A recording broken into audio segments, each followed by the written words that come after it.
one of the first people that I met when I came here, and she's a sweet, adorable young lady. I keep calling her a young lady for all I know she's 50. You know? But Monica Carrion, right? Okay. Wife of one, that's hilarious. I hope it's not two or three.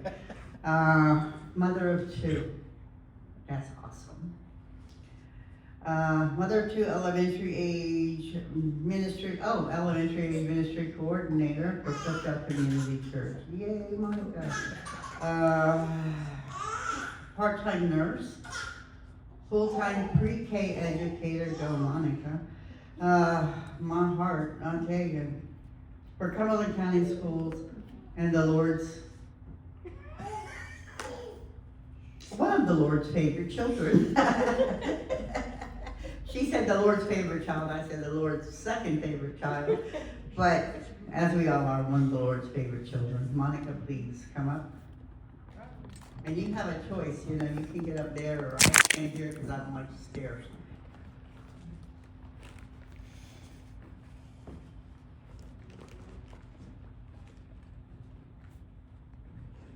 Turn on this fancy pink emoji, okay? Close it to my, can you hear me? Okay.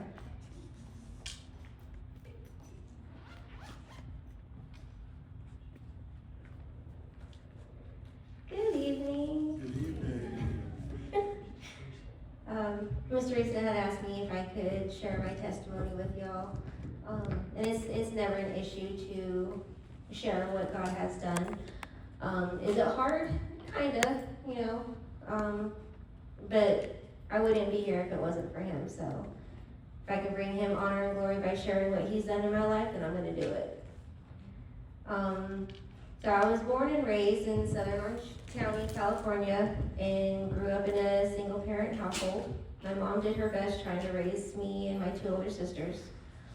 I grew up in the church, but there was about a 10-year gap when we stopped going. We only went on special occasions and holidays, but not regularly like we did before. And it was during this decade-long gap that a lot of things happened to my family and to me. When I was just 7, I was a victim of sexual assault by a family member. My older sister got pregnant at the age of 12, and a week after she turned 13, my nephew was born. My little brother was physically abused by his father when he was about 1.5 years and was taken away by CPS for about a year. I started experimenting with drugs and alcohol in middle school, and then in high school, things got worse. I began sneaking vodka in my water bottle and would be drinking while at school, began experimenting with my sexuality, and started taking ecstasy at school, in class.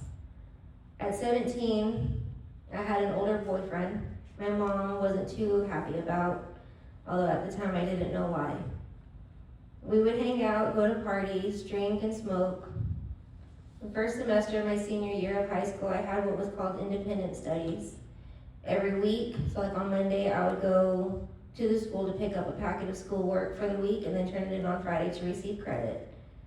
During this time, I was home alone. My two older sisters had moved out and my little brother was now going to school. So my boyfriend would come over when my mom was at work and we would do what we always did. But on this particular day, it would end in brokenness and tears and blood, all of it my own. We started smoking the devil's lettuce and began to argue. One thing led to another and we ended up in my room. I was raped.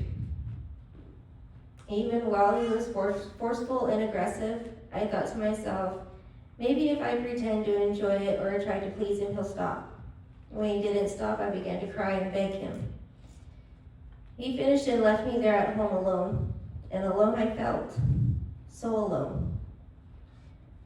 It was at this point that I decided to shut off my emotions, because if I poured my heart out to him and begged him to stop and he didn't, what was the point?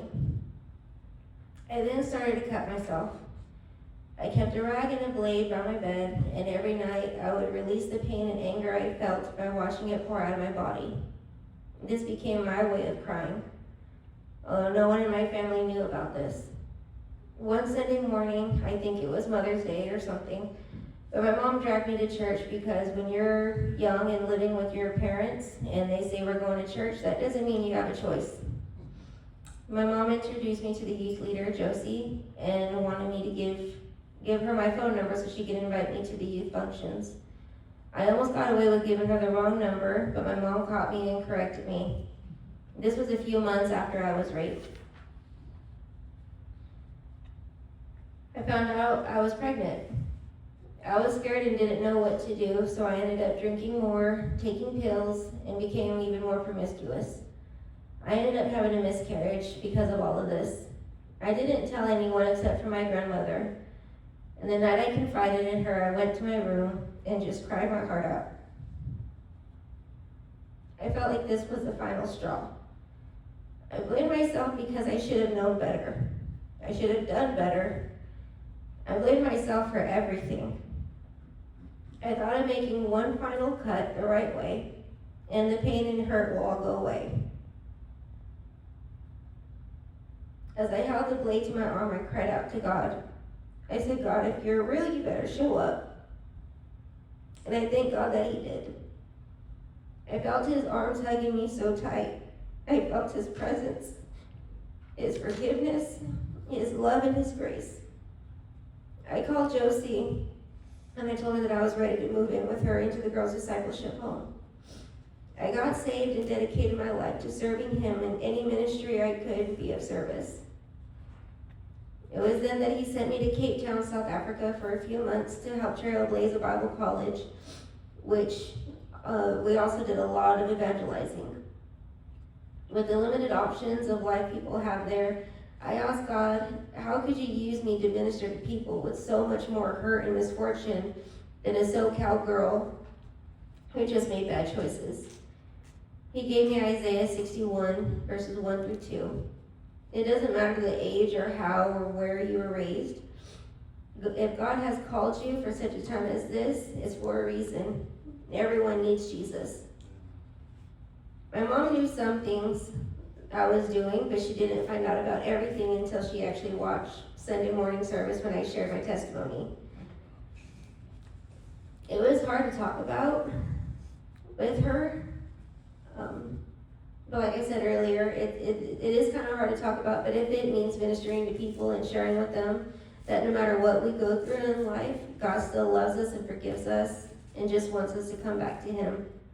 Isaiah 61 is my actual Bible that I took with me to Cape Town, so it's all fallen apart. The Spirit of the Sovereign Lord is on me, because the Lord has anointed me to proclaim good news to the poor. He has sent me to bind up the brokenhearted, to proclaim freedom to the captives, and release from darkness for the prisoners. So all of that, I say, doesn't matter your background, your upbringing, what you've done, what you haven't done. God has called you. You feel that tug on your heart, that's the Holy Spirit. That's God trying to tell you, I'm here, I'm not going anywhere. So he's just waiting for you to come back, running to him. And he's standing there with his arms open.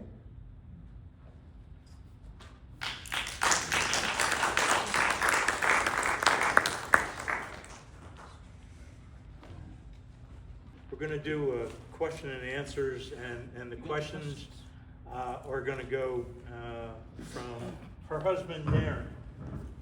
And you can have a seat there, and I'll move this. Have a seat. Okay, this on? Oh, boy.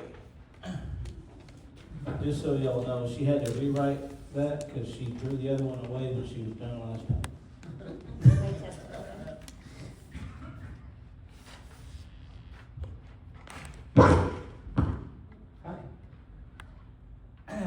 Okay, a few questions. What do you feel your spiritual gifts are? Talking.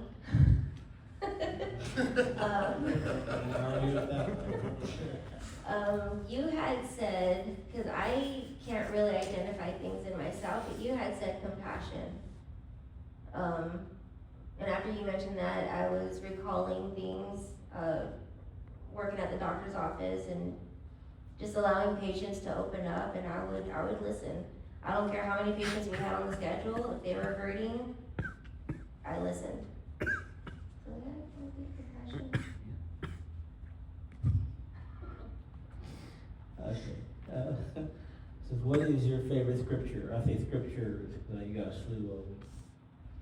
I think the main one growing up was Jeremiah 29:11. For I know the plans I have for you, declares the Lord, plans to prosper, not to harm. I think I hung on to that. I held that close to my heart growing up, because even in bad situations, I knew it was for a reason, even though I couldn't see it, and I felt alone. I knew he was gonna turn it for good. I just had to trust. It says, what was your most effective promise from God that you cling to? Promise from God that he's called me. He's called me his own, and that he'll never leave me or forsake me.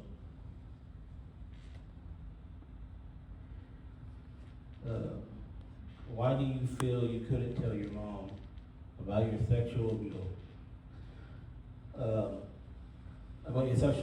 And did you ever see/speak to your ex after that night? My mom being a single parent, she was hardly home, always working. But at the same time, I always felt like my mom was a little immature. And I felt like in a way she would blame me for letting it happen, allowing him into the house even though I knew how she felt about him. Did I ever see or speak to him? Afterwards, I did speak to him, and he was just nonchalant, just, hey, what's up, you wanna go hang out? Like what he did, like he didn't do anything wrong. And it was at that point where I was like, I just need to go.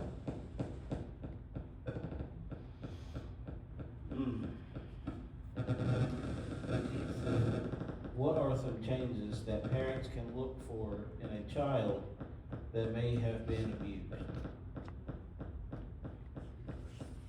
Parents need to know their children. You know your children, you could, like you know and you feel when something is not right. It could be like the way they handle certain situations, how, like if they're open about something and then all of a sudden they're closed off, okay, so something's going on. Or what they used to like to do, they don't anymore. So I think it's important for parents to be all up in their business, especially now.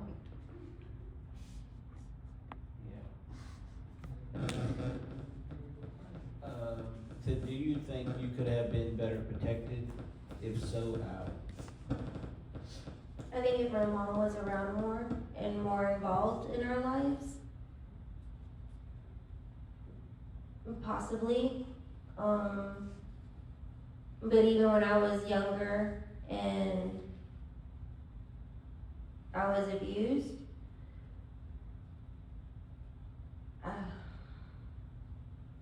I think it was hard growing up because there were no male role models. There were no males in the household, so it was just nothing but women, and they were single. So I think they were involved in like their own lives and not really involved with the children. Got a lot to do with your mom was young when your older sister was born too, right? Yeah, she was 15. So the immaturity we were talking about earlier. So you have been on mission trips. Do you have any encouragement for the youth who have an opportunity to take for granted? And any adults?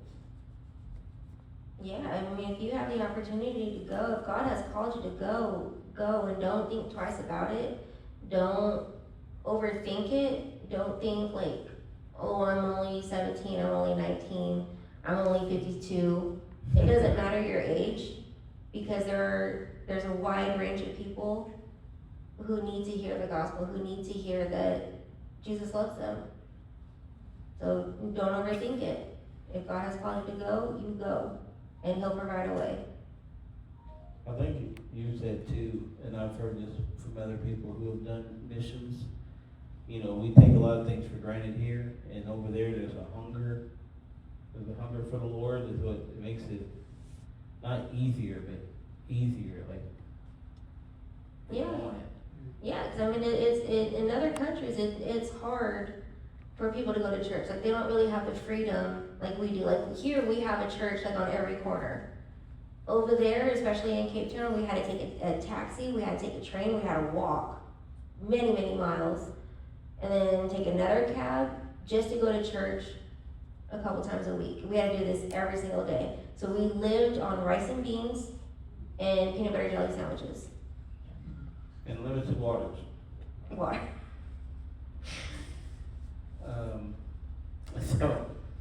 So what finally made you leave Cape Town?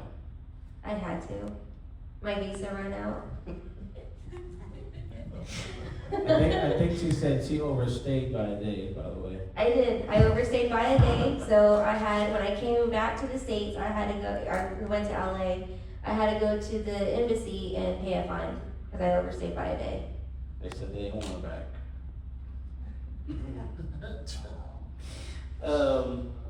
Says, do you ever think you go back and maybe as a family this time? I always dream of going back. Cape Town will always have my heart.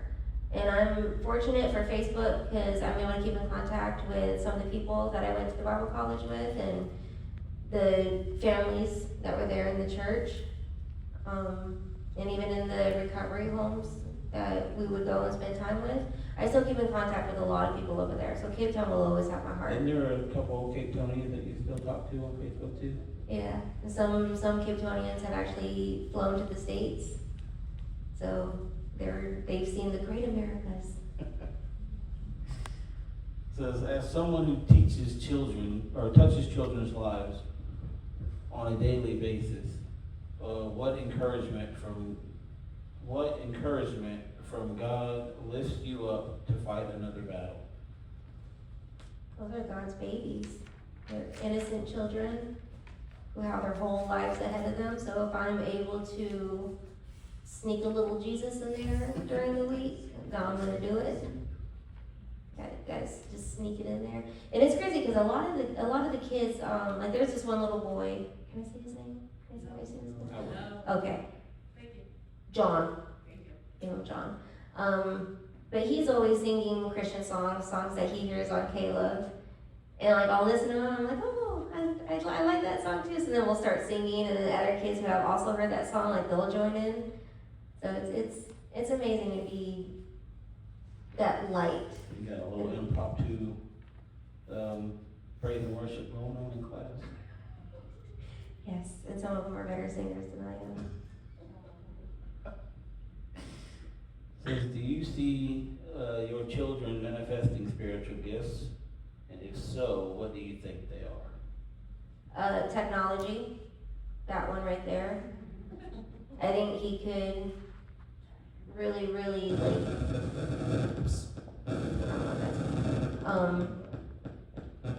use technology in a positive way.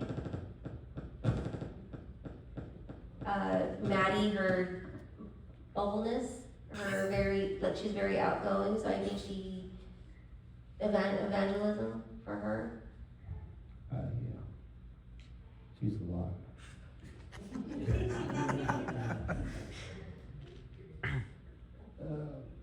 But how do you combat the constant worldly information through technology being shoved in your kids' faces? Lots of prayer. prayer with the kids, over the kids, for the kids. And just, again, being up in their business and letting them know the dangers of technology, the negative side of it. Excuse me. Especially some games that they want to play with it being online and stuff.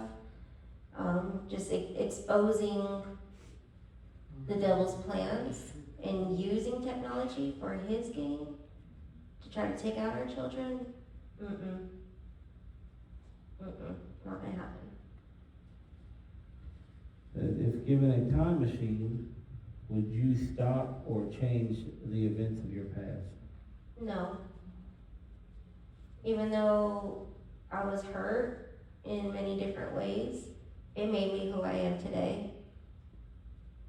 And for that, I'm grateful. There's this song, I think it's by Mercy Me, who I'm grateful for the scars, because without them, I wouldn't know who you are.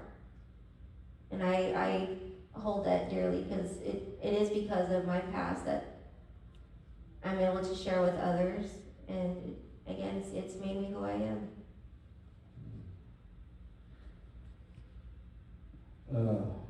Because when did you share with your husband about your abuse? I think when we got serious, wasn't it? No, when we were already married. Probably. I think when we were already married, I had shared some things, not the nitty gritty. I mean, it made a lot of things kind of make sense. Boy, she put me through it in the beginning, guys. Talk about baggage. It was a lot of baggage. I think you helped me deal with it.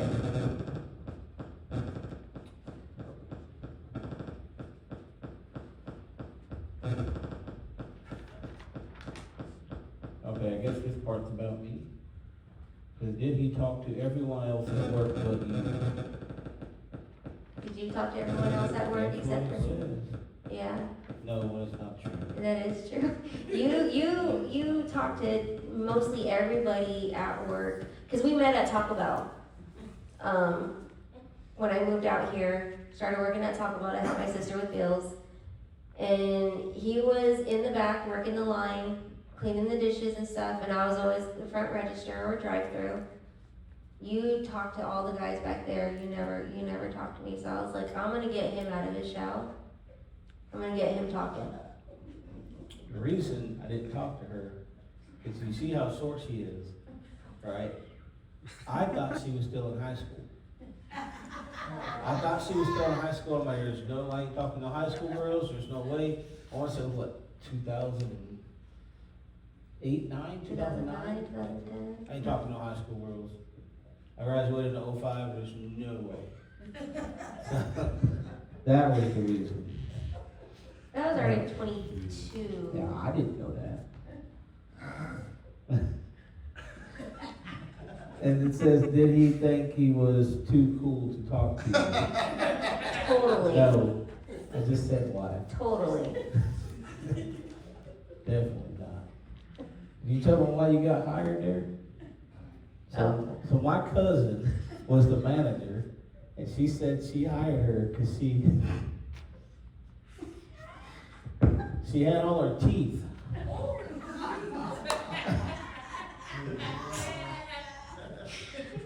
Because she hired her for front register, so she had all her teeth. She had a pretty smile and all her teeth. So They're all real. No braces. oh man. Says, when did you feel like he was the one God sent for you? And was it love at first sight? Definitely. It was not love at first sight. I think it was after the first couple dates that we had, and just seeing how loving and compassionate you are, and then seeing your parents and how loving they are, and I always longed for that. And I knew because of how your parents were and seeing how you were raised that you are the complete opposite of what I dated, and that's what I needed. And how patient you are with me, and my crazy, my attitude and stuff. After the first couple dates, I knew you were the one. I know, so cheesy. And she thought my dad was mean to her, she said.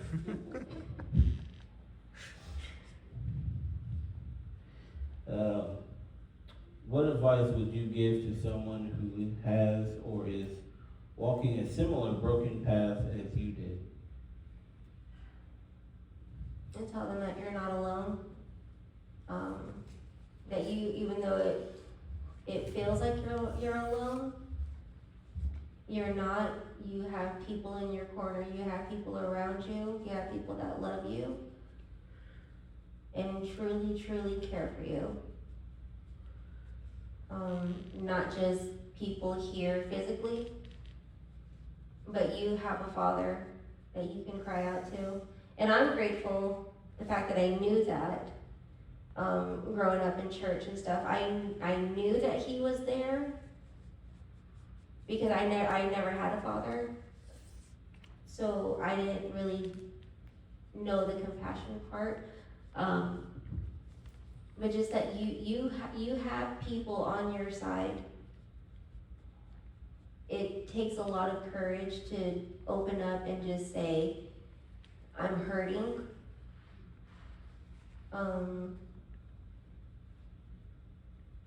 But to trust who God puts in your life. He puts them there for a reason. So if you could be an animal, what animal would you be? An eagle. I'd be an eagle because after so many years, they have to beat themselves down. They have to tear out their claws, their feathers, break their own beak in order for them to grow. And when their feathers grow back, they're just stronger. Their beak, their claws, they kind of like a phoenix. But everything that they have to break, it comes back stronger. And I feel like that was me. I was broken, but then God restored me, and now I'm stronger than I was. That's all the questions we got. Anybody else?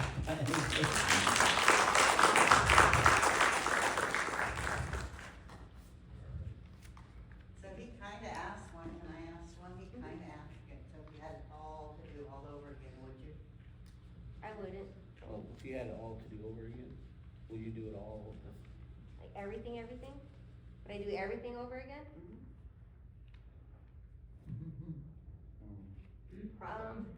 Like I don't regret anything. Mm-hmm.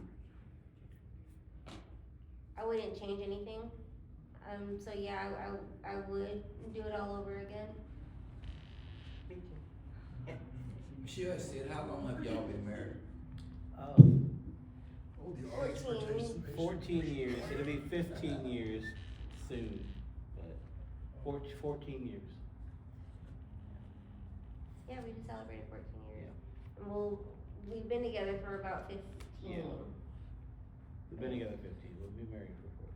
It didn't take long. I knew. I knew. Huh? When did I know? Yes. Shoot. Probably after that first date. He was hooked. Look, I was raised different, right? So on our first date, I didn't want to hold her hand. I didn't want to get too close. Like I don't know if it was. I'm not giving my testimony.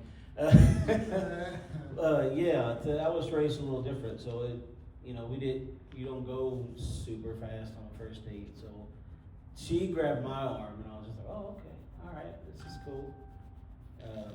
But yeah, it didn't take long. After the first couple dates, You know, just wanted to be around her all the time. It made it easy to work at the same place, so that made it a little easier, but, yeah. It was after the first kiss.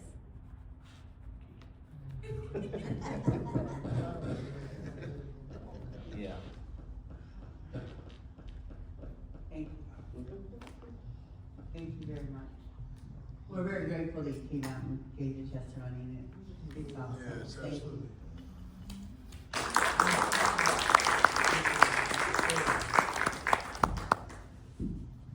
Can I turn this back off, or can y'all hear me? It is celebration time.